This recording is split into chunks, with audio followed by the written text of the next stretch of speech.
A new command I give you, love one another. As I have loved you, so you must love one another. Just before speaking these words, Jesus knelt down and he washed his disciples' feet, a model of love for them. For the sandal-wearing disciples, washing feet was a common cultural practice. It was common hospitality to offer your guests a basin of water so that they could wash their feet. Usually, people were expected to wash their own feet. Washing someone else's feet was usually reserved for the lowest-ranking Gentile slave.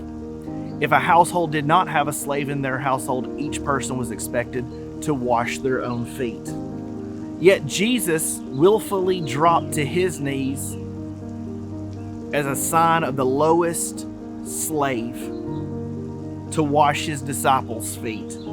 They were shocked and seemingly embarrassed by this act of humility.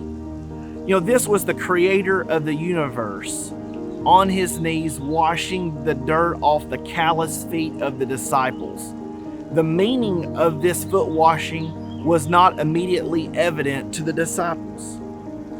If foot washing was the common practice of a lowest slave, public crucifixion was an immediate threat to the slave class. With few exceptions, Roman citizens and the upper class were spared from public crucifixion, but slaves were extremely vulnerable. In 71 BC, before a slave rebellion in Spartacus, some 6,000 slaves were crucified. In other instances, if one slave broke the law, the entire slave population of an entire household were all crucified regardless of one's guilt. Public crucifixion kept slaves in check, so much so that the practice was called the slave's punishment. We now see why the disciples had such a hard time grasping the significance of this act that Jesus performed. He lowered himself to the position of a slave. He served like a slave. He washed their feet like a slave, because ultimately he was preparing to die the death of a slave. On Good Friday, it all made sense.